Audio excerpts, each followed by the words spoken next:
Well. Welcome to the Comic Binge, and welcome to a last-minute earlier edition. I thought it was going to be a late-night edition, but not today, thankfully, because I don't love late-night things, but, I'll do it for my buddy Alex, because I love him, and I'm selfishly always want Alex to join me. That's just how I am. So today we are doing our MCU required reading for Doctor Strange in the Multiverse of Madness. He made me read lots of comics, which I'm very thankful for. We'll get to the reason why here in a second. But I'm excited to have the one, the only Alex Grant. Hey, how's it going? Thanks for having me on, Paul.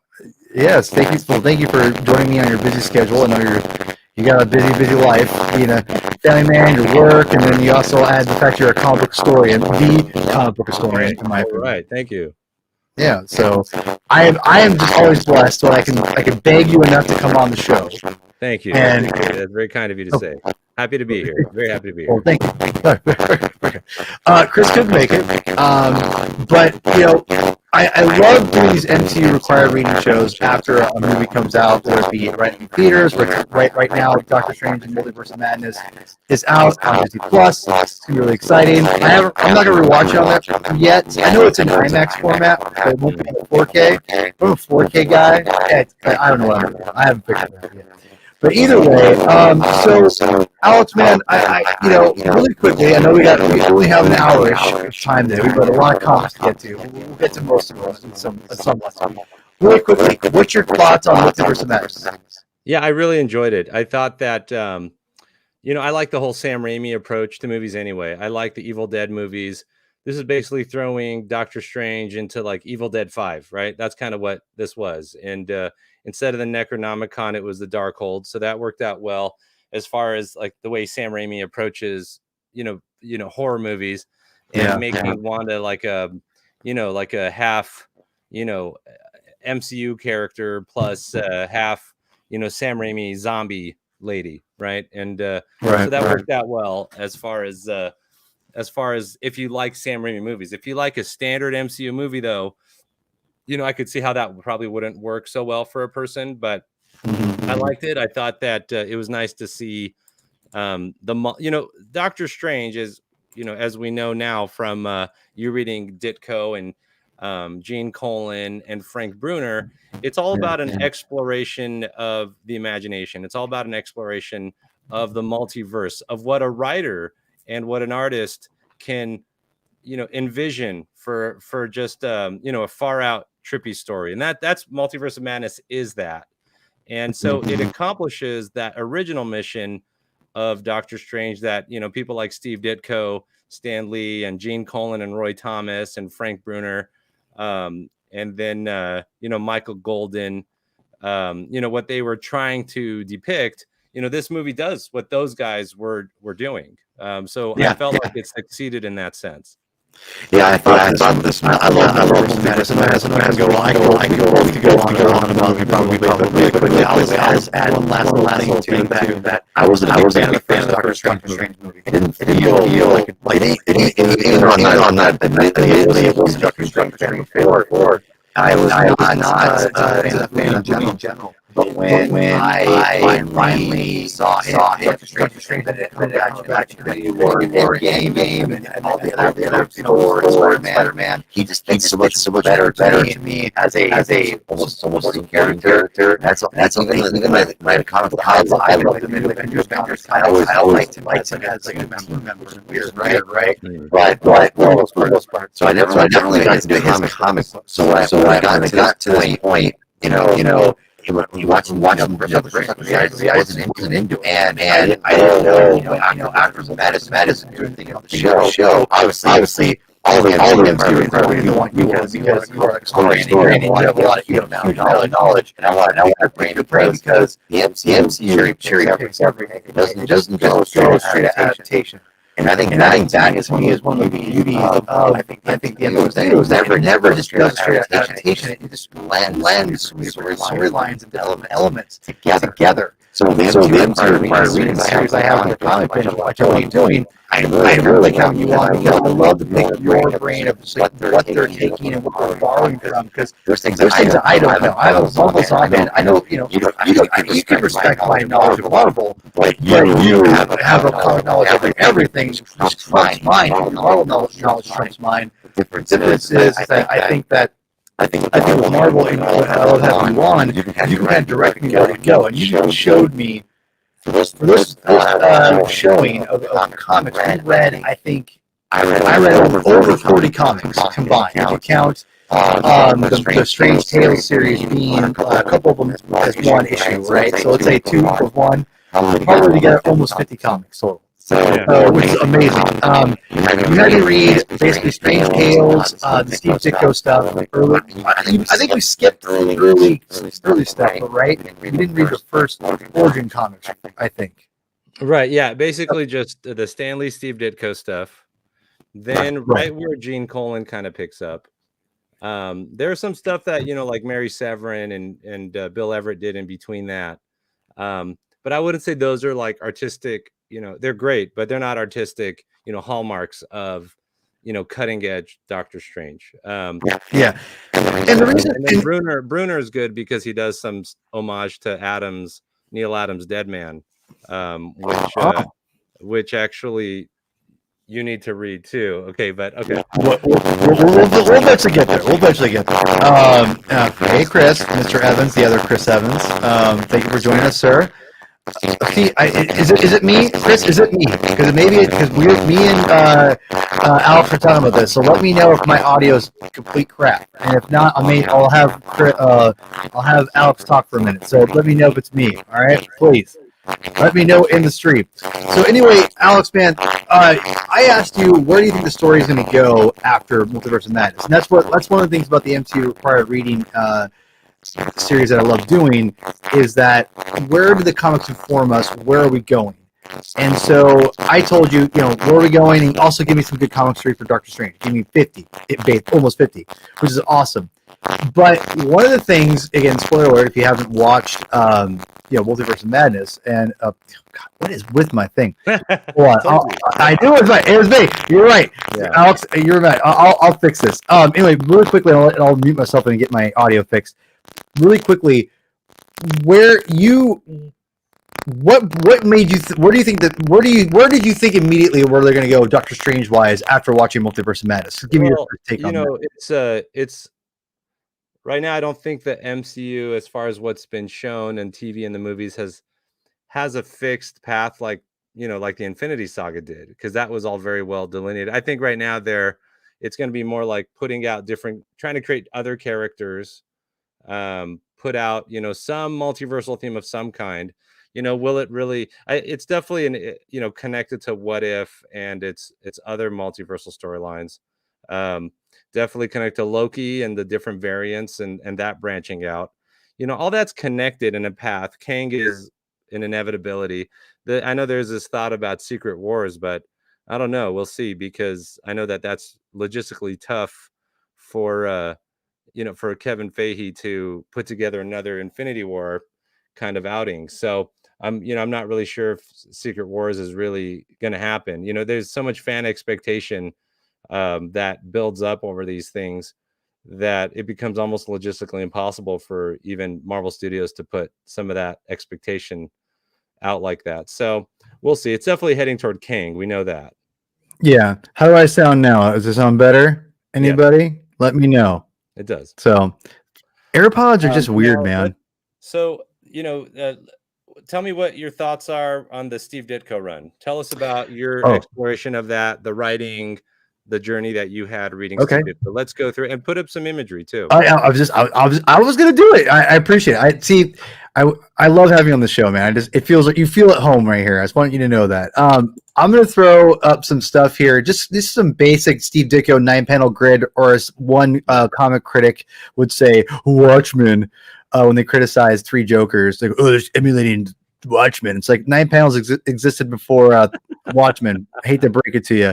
Anyway, God, these people. I'm not even trying to be a snob. It just drove me nuts. That's the stupidest criticism I ever heard in my life. Anyway, one of the things I remember I bought the Essential Doctor Strange Steve Ditko series like last summer or something like that, and I think we were talking, and I went, "Oh, dude, I got the Essential Steve Ditko." And if you don't know what the Essential comic line was, it was basically black and white comic books sold for cheap, which I still think they should do. But anyway, I remember back in the day, I was like, "It's not colored. I'm not wasting my money on this." And one of the reasons why I bought it was because I realized that the black and white is more true to the actual art of the comic book, and it's so the line work, right? You get more authentic, right, which is awesome. The thing is, I remember you were telling me, you called me out, which is I'm very thankful, and not in a bad way. You called me out in the sense of where you went, "Oh man, you gotta read that in the color." I'm like, "Why?" Yeah, you have to. You have to. Because it's the same. I mean, imagine watching the Doctor Strange movie in black and white. I mean, how does that work? Because the part of the exploration of the metaphysical astral plane and then the multiverse, it's a colorful exploration. There's an artistic outlet there.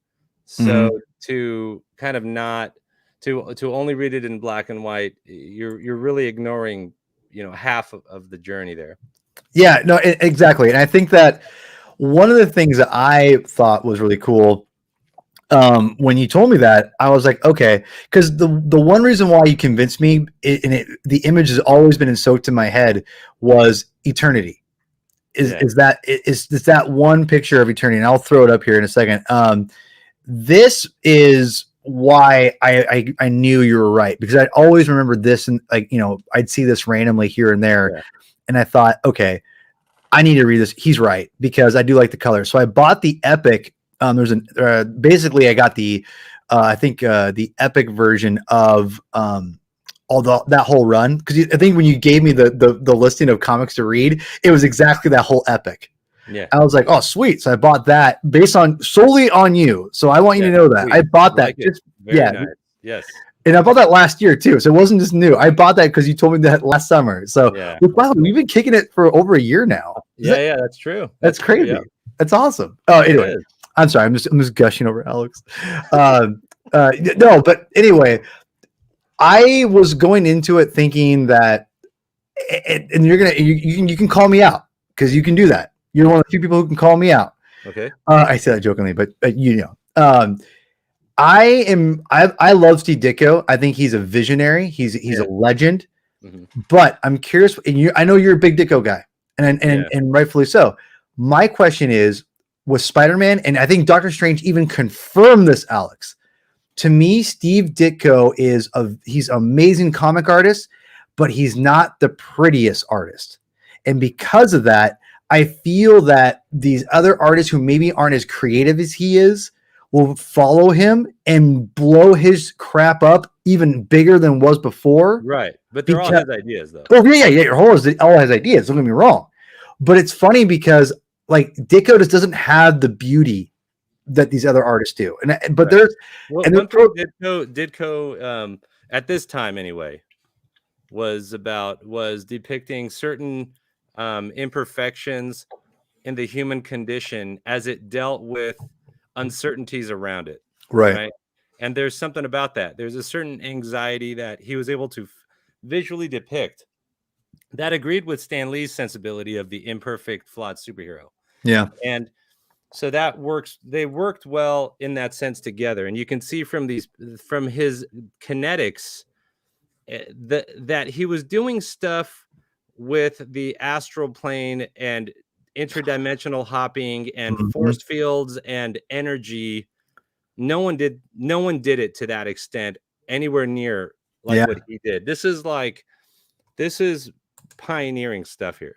Yeah. Okay, like look at that. Like he's going into that dude's head right there, right? That dude, the ancient one's soul, all right?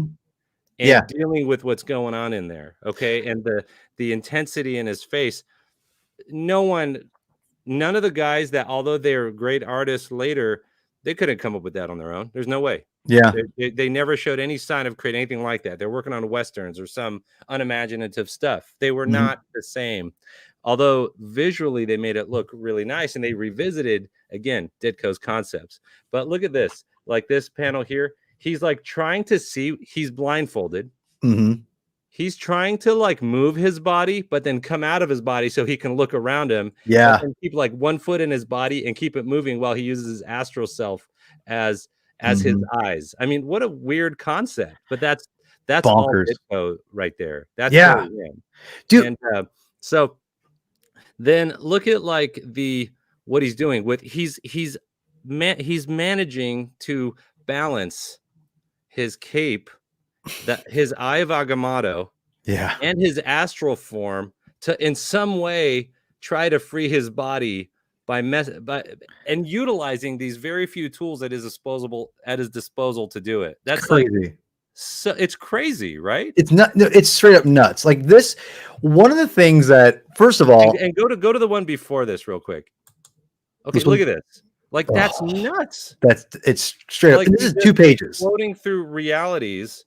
He's just, and then look at like I love the mindless ones. Like me too. What are those about? Yeah, exactly. Like they're just guys with freaking like slots in their head. Like that's all they are, and they look amazing.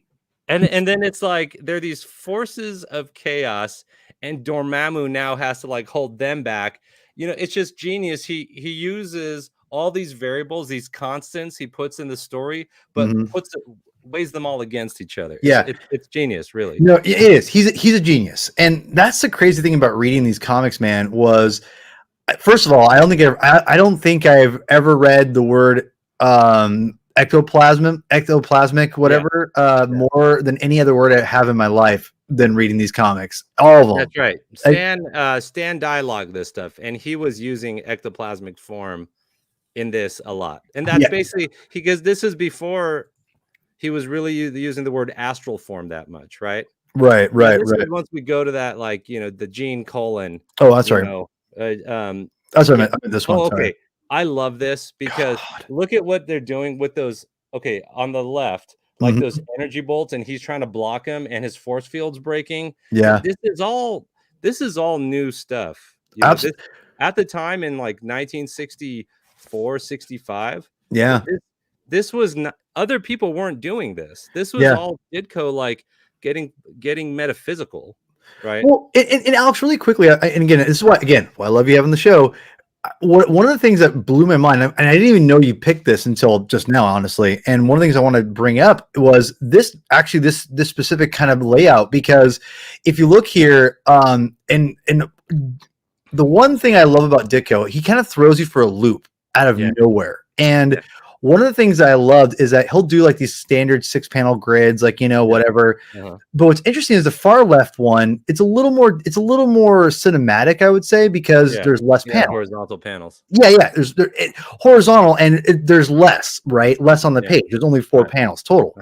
Well, then you combine that. Remember that he only had half of an issue to tell all that story. Oh, I know. So the other half was doing like Agents of S.H.I.E.L.D. and stuff. So he literally had like 7-8 pages to like push out like a full comic worth of story here. Yeah, but here's one of the things, and that's the thing. Even with Spider-Man, though, you know, in those, there's a lot of panels on a page. And one of the things of researching that I've learned from the greats is that they, you know, back in the day, is that they all said that we put so many panels on a page a lot of times because they wanted people to feel they were getting something out of their, you know, for their money. Like they felt, more panels on a page means, sorry, whatever, which obviously isn't always the case, obviously. But what I think is interesting is that Steve Ditko definitely puts a lot of panels on a page a lot of time. But with Doctor Strange, I felt like he was going a little more creative. Look at the first page, right, which is a little more traditional, but it's kind of going more cinematic, whereas you go to the very last page on the far right, which I love this because this is the first time I think I've ever seen something where it's like not a splash page, but it's a big panel supported by little panels underneath it. That is just genius, because that comes out of nowhere. Because he exploded with something there, right? And exactly. If you look at what I like is, and I actually got chills when I first read this. On that middle page, when Baron Mordo's body language suddenly changes, and it's a different voice coming out of him. Yeah. And Doctor Strange is like, wait a minute, your voice just changed. Dormammu's controlling you. Dormammu's who I'm fighting. I should have known. Like, how spooky would it be if a guy's trying to kill you and suddenly it's like the movie Split, like his all of a sudden, like he's like a whole nother person. That's even worse coming after you. I mean, that's crazy to me. Yeah, no, and that's the thing. We'll move on here in a second, but I mean, like I said, we could be here all day talking about this stuff, right? But I really loved the Steve Ditko stuff and Stanley, and the thing is, in fact, I'll go back to that one more time. Say that Stan's dialogue was important. I mean, there was a certain he was able to fit the right words to depict the right stuff within the right amount of size, right. And still sound interesting. Like, oh, I love this stuff. So this right here is this is interesting. This is like as he's getting whirled through dimensions, you can see where like the first Doctor Strange movie gets a lot of his aesthetic when his mind opened up from the Ancient One and he's like flying through all these universes. That's from Ditko. Oh God, yeah. Oh yeah, totally. And then I love the introduction of these mindless ones. Like he's like, because if you think about it, beyond the universe into the unspeakable interdimensional limbos that are out there, like what the hell's out there anyway? And Ditko's like, this weird stuff is. Yeah. I mean, one of the things I loved about this was that I felt like he could experiment, but just like in Spider-Man, especially like I always look. I mean, this is any kind of creative adventure where you get better as you go. Ditko, I feel, is like that, but a little bit more. It's a little more drastic, and I'm curious if you would agree because I feel his stuff as compared to Spider-Man. To both, I think they both have the same kind of. I'm not even saying it's a problem. It's sorry, I'm trying to find the right this one. Because you don't get this early on. Yeah, that's Alex. Right. You don't. Because in the beginning, so Ditko, if you look at the mind of Ditko as a creative, he's you're starting at a trope on the first one. Okay, you're starting at, it's like, I don't know, you ever read Dr. Droom? No. It's basically Dr. Druid before his name changed to Dr. Druid. It was Dr. Droom. And his first story is the same as the character named Chandu, which was a radio magician from like the 1930s. And it's the same thing. An American guy goes out to, India or Nepal, or, it's always an Eastern location, goes to the Himalayas and meets some sort of guru out there and teaches them Eastern magic. Okay. So it's an American that learns magic. Okay. Eastern magic in the Himalayas somewhere. And so that was a trope story that's been around since like the 30s or less. And so that's the first, the Doctor Strange origin was that trope. It was as almost as meaningless as that, because it was literally a repeat of like 50 other stories. The Green Llama had the same origin. So that almost doesn't matter. It's almost just gives Ditko an excuse to just kind of start playing his guitar and just start somewhere basic and then take it to like a whole nother thing. Use my music analogies, boy. Add it, baby. And that's what he did, right? Like, as we know, Stan wrote this dialogue, Master of Black Magic, right? Yeah. He writes that in his first appearance. Clearly, we know Stan didn't get the point, because this isn't black magic, right? No, not at all. This is something different. And I think Stan was genuinely surprised by the pages he was getting. He was like, what? This is nuts. Like, and he even said that in some interview. He was like, I was just trying to make sense out of it. And he made great sense out of it. But yeah, he did. Yeah. But this stuff, those visuals that carry the whole story, that's at this stage of the game in the 60s, this was next level stuff. This was beyond anything that had really been appreciated before. There was stuff like that, but not like this. No.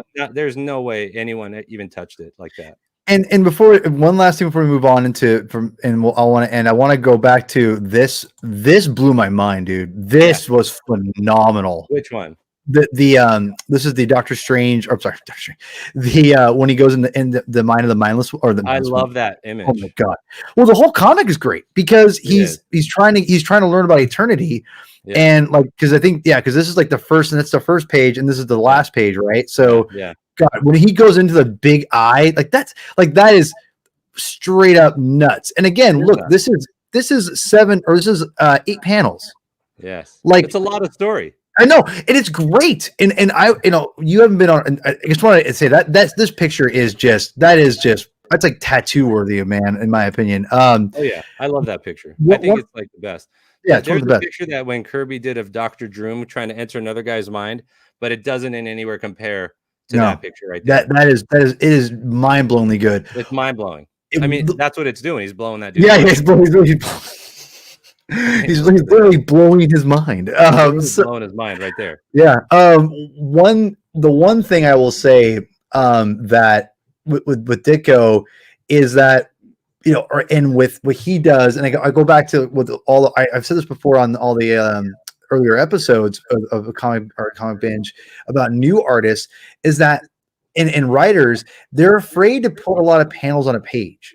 It feels Right. like I don't know if it's fear or laziness. I don't know. or both. You know, or it's just kind of like, well, it's easier to do 3-4 panels, which again, yeah. I get it is, and right? you know, you have more pages than that. You know, now you have like 23 pages to tell a story. But even Ditko literally only had 8 pages. yeah, but still, even when Ditko only had, you know, what, 9, I'm not sure how many pages that the Silver Age comic books had, but like Spider-Man, they all had about almost 20 pages, and he still put on like a crap. Yeah. Every page had almost an average, I would say, of 5-6 panels. Like kind of, you know, talk about like, you know, the elbow grease that generation would put into stuff, right? I mean, that's a lot of that's generational, right? And part of it, they cut corners, the right corners, though, right? Like they wouldn't they wouldn't focus on the backgrounds as much. They just kind of do blank background, which again, I think they need to do more of that stuff now. They need to go back to those ideas and go less is more. Focus on, you know, putting stuff out. You'll get faster over time. Like speed is not something you just learn. You have to get it right. So I just want to say that I just, one of the things I miss about current comics, or I wish the current comics would adapt, is focused on don't just put more panels on a page to do it, but think about what you can do to give the reader more reason to read the comics, because I can read a comic now in like less than 10 minutes, a new comic. Though, dude, an 8-page comic, it takes me longer to read almost one of those than it does than a comic, 2 comics now. For sure. A modern comic, man, I can knock that thing out in like 5 minutes. It's kind. I mean, it's kind of sad a little bit, you know.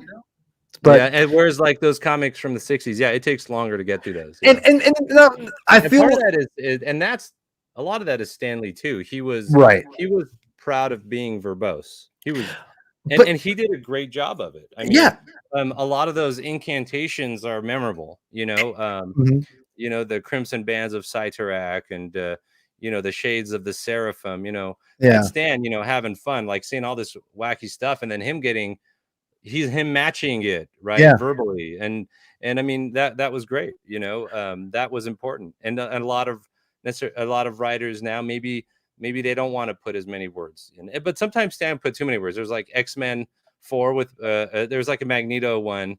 Magneto, and like, dude, it was like you just see Magneto's feet and word balloons everywhere. Like, what was that? Well, Stan should have cut back on the words on that one. But but to me, I'm a big preacher of so many different things, examples like this from everything, and not just comics, but everything. There's a happy medium. There's a happy balance, and I feel that modern comics need to figure out that middle ground, because I feel. Because comics aren't film. You can't make a movie. You can go cinematic for a comic on certain issues, not on everything. Right. So you got to keep that in mind. Anyway, that's just my opinion. All right, moving on. Dude, holy moly! The art on the Gene Colan is awesome. I love the Gene Colan artwork. So let's put up the next page there. All right, hold on. I need to find which one, because I mixed them up by accident a little bit. So sorry. I think they're numbered. There you go. Okay, so that's fine. That's one. You know, although you know there's some stuff before this. But... I'll find. I think I know which one you're on, the Dormammu one.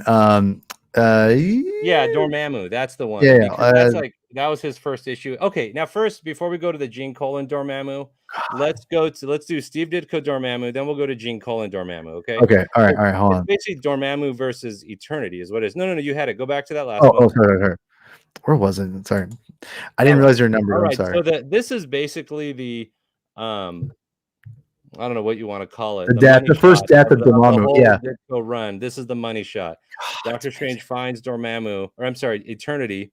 And then now there's a final cataclysm between Dormammu and Eternity. Okay. And look at that look on on Doctor Strange's face. He's like, dude, I can't even look. It's too intense, right? Yeah. Now look, Thanos versus the the celestial gods in the Infinity Gauntlet. Remember when he fought against the gods in like issue 5 or something?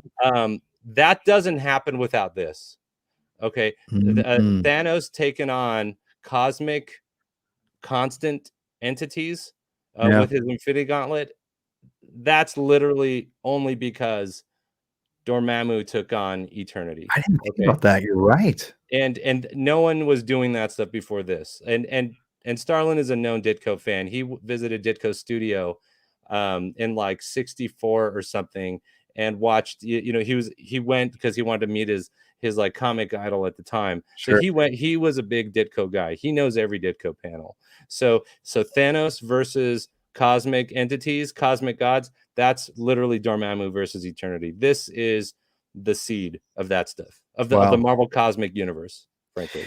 Yeah, and that's the thing, going from this, which again, his Eternity is phenomenal design, and I freaking love it. Now, and honestly, like from a metaphysical standpoint, genius. Word, like the totality of all existence. Okay. yeah, exactly. Who in the 60s even thinks up of that? They're watching I Dream of Jeannie. They don't know anything. Yeah, exactly. So when you told me to read Colin and things like that and everything, I'm a latecomer to Colin. I started kind of discovering him a little bit through Batman recently, and I'd seen his stuff here or there, and I didn't really appreciate it until just kind of recently, and I'm like, man, this Gene Colan guy, everyone loves him, and for good reason. He's good, right? Well, I realize why people love him a lot on this. Yeah. Holy moly! Now Gene Colan is able to do abstract and illustration in a combined sort of way, right? So that's the genius of Colan's artistic prowess. I wouldn't necessarily think of him as a conceptual creator visionary like Ditko as far as I agree coming up with stuff from whole cloth, but you can see this as artistically almost as an evolution from the Ditko thing, right? Absolutely. This is Dormammu and Strange, which is basically a rehash of a Ditko thing, which we know that now. Yeah. And then Dormammu taking on Eternity, again, a rehash again of a Ditko story that basically Roy Thomas and Gene Colan are doing here, but artistically it's next level stuff. Oh, dude, next level is probably putting. And honestly, I really like the way Roy writes his dialogue, arguably better than Stan. It's more mature. The dialogue is more interesting from a standpoint of being an older person. Like, if you're 16 and reading Roy Thomas, you're gonna like that more than being 16 and reading Stan Lee. Like Stan right. Well, here's the thing. I've told you I'm not a big Roy Thomas fan as far as his writing style, and everything I've read of his before this, I've just not been into. I did not like his Spider-Man at all. I think he's one of the worst of the first 5-6 writers of Spider-Man. I think him and Len Wein are the worst, and they're not terrible. But I love his Conan. He does a great Conan. See, I need to read Conan. I'm unfamiliar with Conan. Which if you say it's good, I'm going to trust it and I'm going to read it because I know his Conan's amazing. Yeah, especially since it's with Barry Windsor Smith and John Buscema. So Smith and Buscema, man. Come on. Yeah, it's like that's great too. Yeah, but when I got this and I'm like, oh, Roy, he's making me read Roy Thomas. Haha, funny, right? I kind of laughed and said, okay, thanks, Alex. And I read this, and I gotta tell you, of all the comics, these are my favorite Doctor Strange books. And these are they complement Colan's art so well. It's also like the inking by Tom Palmer. It's just Palmer, dude. Like I always forget about that guy, right? Look at this. So I love it. So now Dan Adkins did a similar panel. He did some issues of Doctor Strange. He swiped a lot of stuff, but there's one famous neon poster that it's a Dan Adkins picture, and it basically has Doctor Strange in that pose with all this wacky stuff going on, which basically is mimicking Ditko.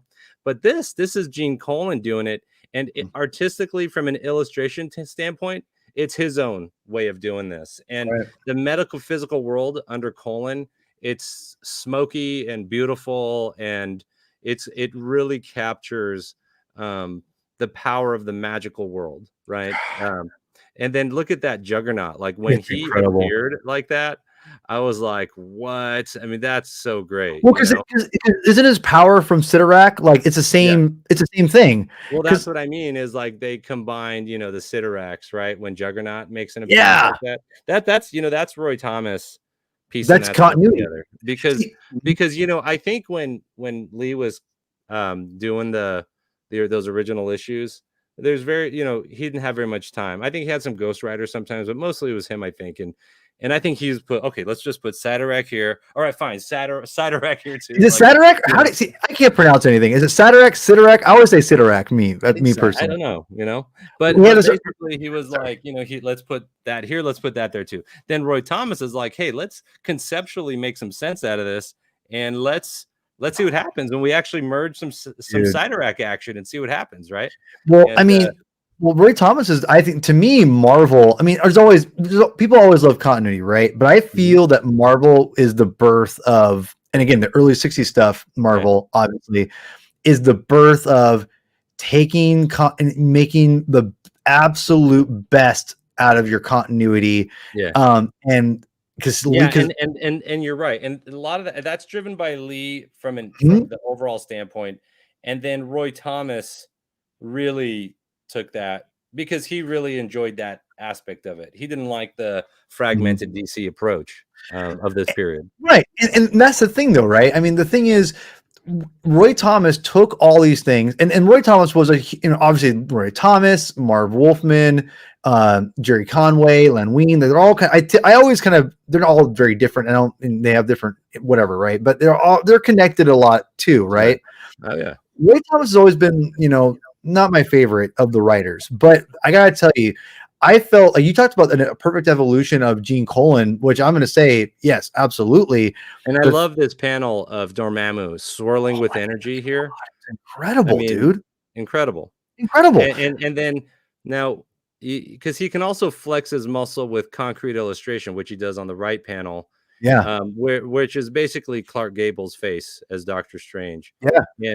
And it's like so well done. You open up to a panel like that, and he's proving his mettle here. He's like, you know what? I can illustrate human figures. But then once you dig into the thing, you're swirling with energy, and he's swirling energy all over the place. Now, if you look at his pencils on a lot of this stuff, where does an inker even start? Okay. Yeah.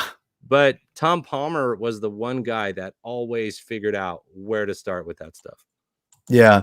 Well, and the one thing I'll say is God, that's not him. Sorry, I'm trying to find some. Yeah. Now this is the end of the. We'll save that. We'll save that for later. I want to save that for later because that. Yeah. Okay, anyway, continue. Yeah, you know why I like that one. Yeah, I know exactly why you like that one. But yeah, so now this is more of, and this is Doctor Strange's like superhero mask, superhero phase. Oh my God, dude!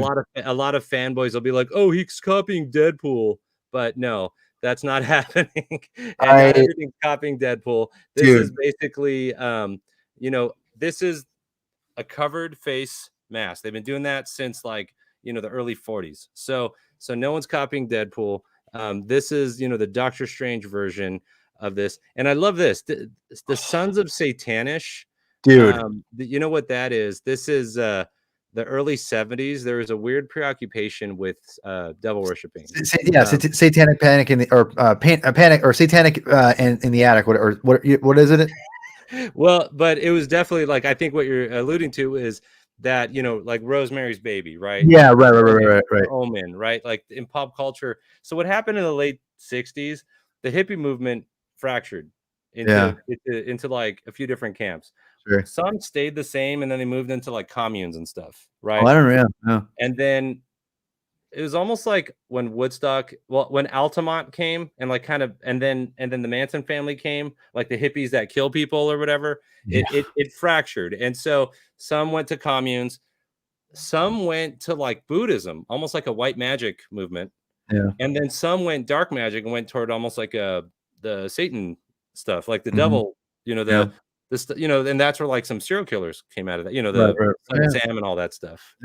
So the Sons of Satanish is an interesting like manifestation of that time and capturing that as a character or as villains for Doctor Strange to fight against. And again, some people make fun of this, fully masked Doctor Strange, Dude. but I think I love it. Dude. Especially the way Colin does it. It's just so good. I'm going to say this right now. I love this mask. And I remember I wanted to read these comics. I always meant to go back and go, what's with the mask? I always forgot they had the mask. Yeah. And I always wanted to read them. And so when you gave me all the comics, I started going through them. I go, wait a minute. And I looked and went, no way. We're going to get the mask. And I had no idea it was going to be any good, but I love masks. I love superhero costumes.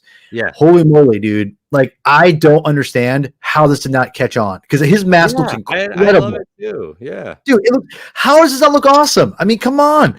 This looks freaking sorry. I'm trying to find that page again. Sorry. I was really. All right. Let's look at this one. So Sons of Satanish. Sorry. Hold on. Yeah. Okay, right here. All right. I love what Gene Colan is doing on this left page. Like, look at that swirling stuff going on. It's like it's like a weird obstacle course that Doctor Strange is just trying to get through. Like, it's so difficult. Yeah. And you feel it. You feel that spaghetti that he's trying to get through. It's an incredible effect. You're not wrong. It's an incredible effect. Again, like the flames and these, the Sons of Satanish, just really interesting what he does with the eye and the Lucifer eye and the light coming out of the Lucifer eye. It's just symbolically, it's blowing my mind. Yeah, these comics of Roy Thomas, man, this is what made me go, okay, I get Doctor Strange. Roy Thomas watching all these movements, like the social fabric of America, and he was like putting that into the comics. Yeah. He was like, yeah, there some of this is some weird stuff going on in this world right now. Let's throw that in Doctor Strange. Might as well throw it there. Yeah. Well, and one of the things I want to say too is that I think this is an evolution of the art and the writing of Doctor Strange, and I think this is where, to me, comics is the right sense of cinematic feel. Yes. Yes. And I think Gene Colan knew the balance because he would put pages that weren't just, he wouldn't just put pages like this is a great example, right? Like, here's a big splash page, but then we have 1, 2, 3, 4. There's 4 panels, but look, this is dynamic and it's interesting. Yeah. Right. Yeah, the shapes are interesting, the diagonals and all that stuff. And again, though, look, you see that the ancient one's house at the top of the mountain in the Himalayas, right? It's that real classic thing. But again, because it's Colan, he makes it. It looks less of a trope and more of just this awesome place to be. Yeah. Well, and the thing is, I think that what I loved about Thomas and Colan is that it felt, again, cinematic. It was interesting. I love the costume change. I mean, I still think they should go full costume at some point. Or bring this back for a different character, because this is a phenomenal look. And I just loved the Dormammu. I can't pronounce this, obviously. Dormammu at the beginning. I love the Satanish stuff at the end. Yeah. I love, and also talking about MCU stuff. Clea, man, like you want to read. I read and understand Clea better than I knew who she was, but man, like what they were doing with Clea because of Ditko and Colan, right? Yeah, well, because Clea was obviously they made her kind of like a peripheral character a little bit in his run and Steve Ditko's and Stan Lee's run there, but then isn't Roy Thomas? Isn't he the one that made her his student? Yeah. Yeah, it's great. That's a really unique idea. I mean, granted, like it's obviously Steve Englehart and really dives into the whole like lover aspect, which Thomas does too, but Englehart really dives into that. Yeah. Which we'll use that as a good. I love Englehart's. Me too. I love the way he writes, and I do too. Like, and I've always liked Englehart, but I definitely let's show that Ben Franklin. Oh God, Ben Franklin. That was Englehart's last issue on that series. Oh, I remember. Yeah. Where was it? Sorry, I didn't number them. I'm sorry. 1 second. Oh, I found it. There we go. Yeah.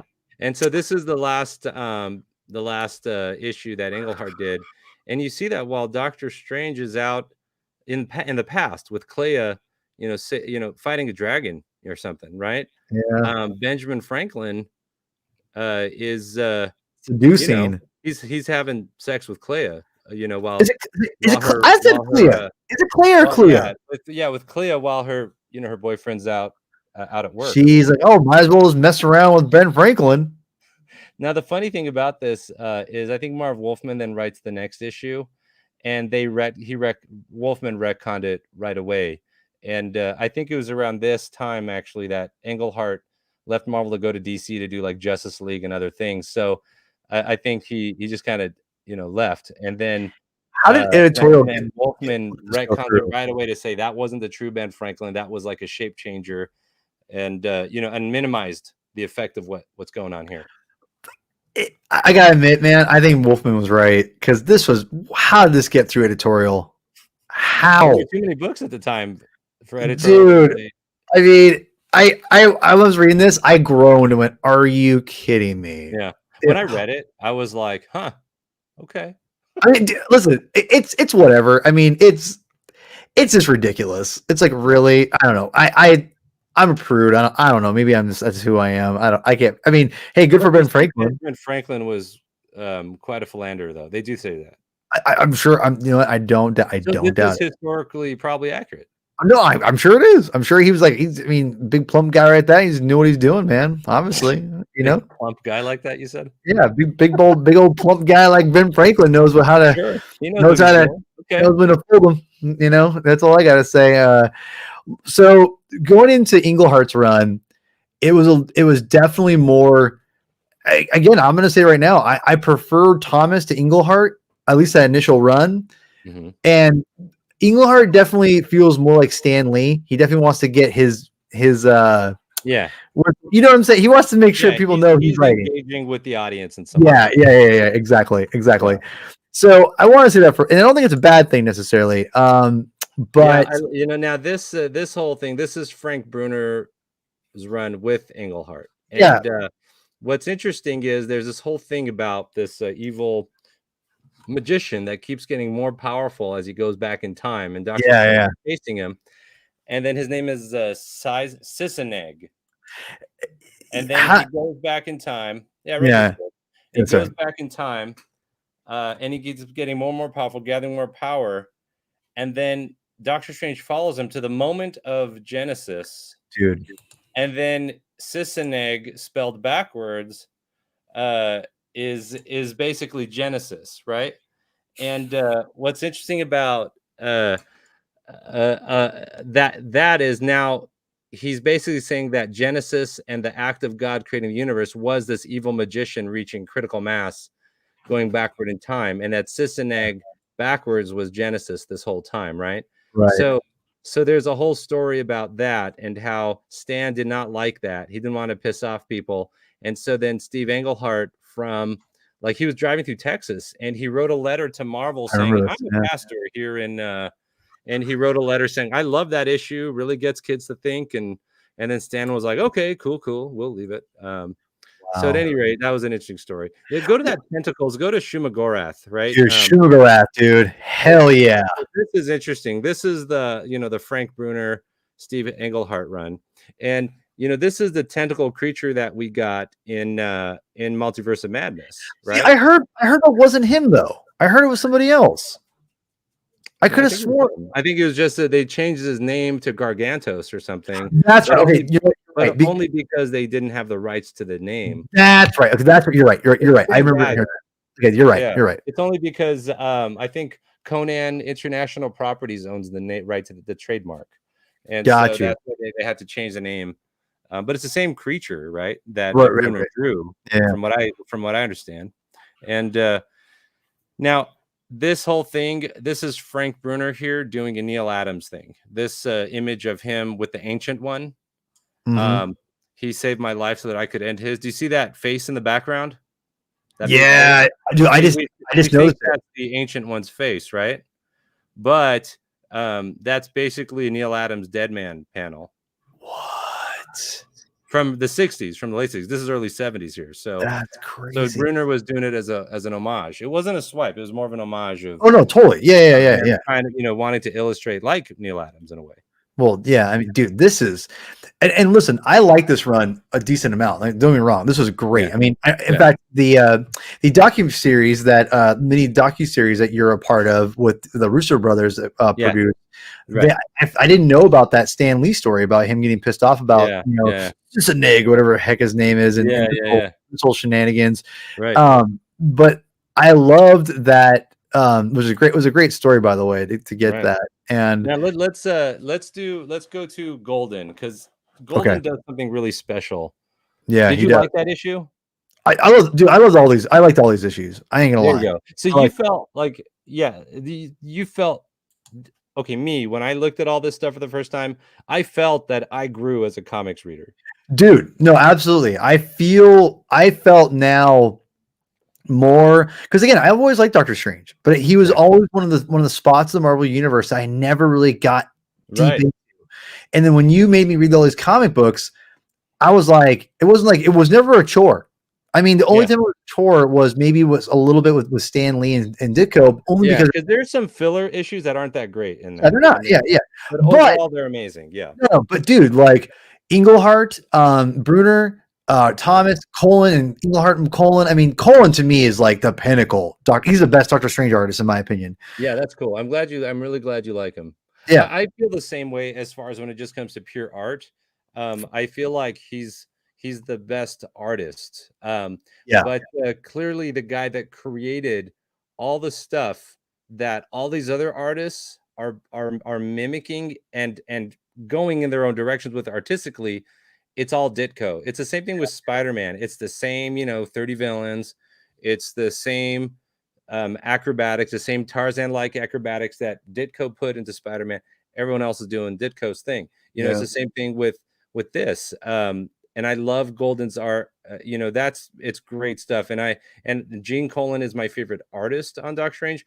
But again, all these guys, they're rehashing Ditko stuff is what they're doing here. Well, now you only had me read one issue of Golden, which he is such a distinct artist, man. Oh yeah, and so Golden is the guy that inspired Todd McFarlane and Todd McFarlane and Liefeld and Jim Lee. It's Michael Golden and John Byrne was influenced them, but it was really Michael Golden that Todd McFarlane was really kind of riffing off of in a way. The spaghetti webbing, that's Michael Golden's creation on Spider-Man. Yeah, I'm going to send you a little thing to look at with that. Cool. He credits McFarlane credits Golden for that, so Golden is like, I would say him and Barry Windsor Smith are like these guys and Arthur Adams. Oh, Arthur Adams, yeah, are the three guys that really get the Image guys going. Yeah. You know what I'm saying? Yeah. And that's the thing too, is the with Golden, which again, Golden, he's great, and I love it. I mean, it's amazing. Yeah, look at his shape, so much texture. Well, it's texture, and like again, like he's not like he's not a typical artist. It's not bad. It's not even like a Ditko, or Ditko is such an efficient and imaginative mind.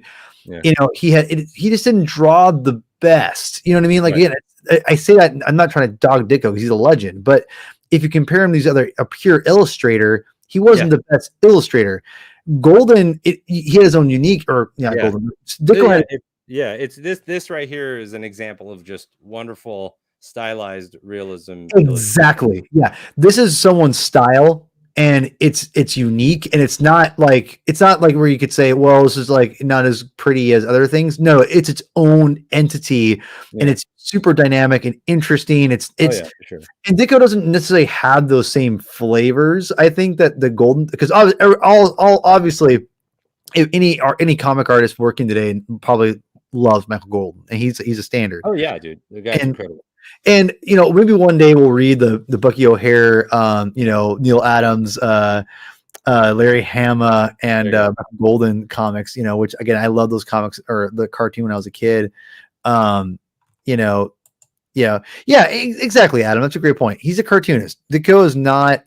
He's not pure. We would consider Ditko and Kirby in the category of cartoon realism, which is a different Yes. category than the stylized realism that Neil Mhm. Adams actually kind of brought in a lot of ways, and Gene Colan to some degree Mhm. also brought. Yeah. And kind of wrapping up here, Alex, and thank you so much for coming on in your time and your busy life, I'm man. glad that you felt, because those Doctor Strange issues for me, when I first went through all that, Dude, it was kind of a game changer mentally for me it was. of Yeah. what's possible in comics. Yeah. Doctor Strange is like just such an excellent example of that, and Ditko just kind of where I just find it so amazing that his mind just went there the way it Mhm. did. Because if you look at like those other guys, yeah, the stylized realism is awesome, and I love it. It's Right. visually beautiful. It's like Right. candy. Mhm. But ultimately that initial concept, they're going to the Ditko thing, and then they're doing their stylized realistic take on it. And Right. I'm glad they're doing it.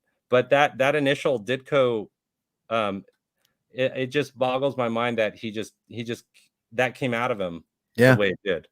Well, and I think that one thing that Doctor Strange is a great example of is just showing you that the comic book, what the comic book medium is capable of Right, in so totally. many different In ways. general, In even with the general, later guys, yes. yeah, and I think it shows you how Ditko shows you the traditional comic method again, like what Adam, a great point by Adam.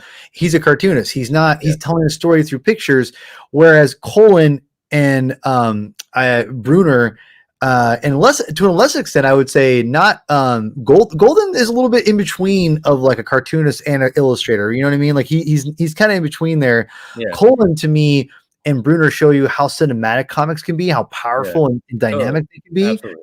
But I think Golden and Ditko show you how stories can be told through comics and how great they are. Yeah.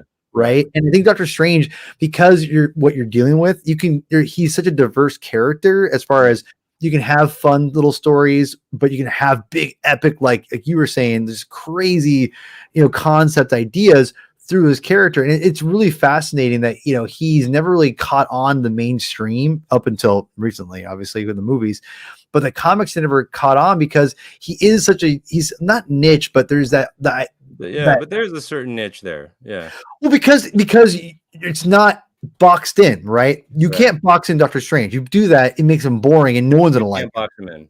But Spider-Man's different. Again, in a way, you box him in, and you see him react because he relates. You can't really relate to a guy who's rich. He's a doctor, and he's like, right. All right, you know what I mean? Like, there's a certain you kind of get out of it a little bit, and. Yeah. The Spider-Man is different. You can box him in and you can relate and go, oh man, I hate when this happens. It's because he's so limited of what's around him because you're limited as a reader, what you can do and what your normal life is. But Doctor Strange has no limitations. Yes. It's as we see, he goes and meets effing freaking the creator of the universe and Shishaneg or whatever the hell it's called. Right. Whatever. Yeah. Like, yeah. I mean, but Doctor Strange is getting mind blast. I mean, everywhere he goes. Yeah, everywhere he goes, it's basically these things you showed me where he's like eyeballs coming out of his freaking head. It's just insane. But I mean, and that's the thing. I think if you love these comic books here, I would say go read all the Ditko stuff. It's great. And if you love Doctor Strange and you want to get, where do you start? Go straight to the beginning. They do read a little bit long every once in a while, but the visuals I think carry you through. They carried me.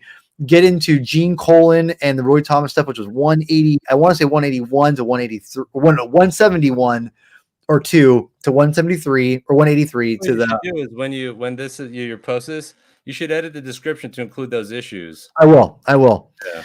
But yeah, but the one thing with comics, it gets confusing, and Marvel Limited tries to do better with it, is that because Doctor Strange goes from Strange Tales, so it continues that numbering, so it gets weird, and then it goes back into volumes. It's a little confusing. The numbering changes. It gets crazy, man. It gets crazy. Different volumes and. But if you just go, I'm gonna Paul. I have to go. I gotta catch this movie in like 20 minutes. Sure. All right. I'll let you go, man. Thank you so much for having me. This was awesome. I really appreciate it. And I'm really glad we can do this Ditko blast together and this Doctor Strange and Colin, Golden, Bruner. This was heaven for me. Thank you. All right, man. Head on out. I'll take us home. All right. Thanks, you guys. All right. Bye, Alex. So, yeah. So, in what I was saying before, if you go to Doctor Strange issues, I think 171 to 183. It's these, let's see here. Sorry. Right here. And this is where we're going to get these great issues. And as you can see, 170, this is great. The Dormammu stuff is fantastic.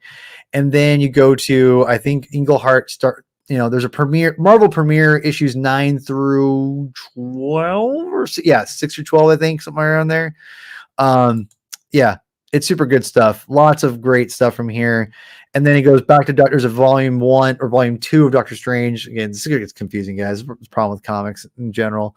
The volume 2, issues 1 through 15, we talked about. Super great. Yeah, thank you, Alex. Or Chris is here. Yeah, Alex had a last minute friend come in and wanted to go hang out and see a movie tonight. So we moved things up. No big deal. So everyone, thank you so much for joining the Comic Binge. MC required reading. If you've watched the video this far, I can't believe it. And thank you. And hit like, subscribe, all that crap. And yeah, Alex, thank you so much for coming on. And I'll take us home. So read more comics. All right, guys.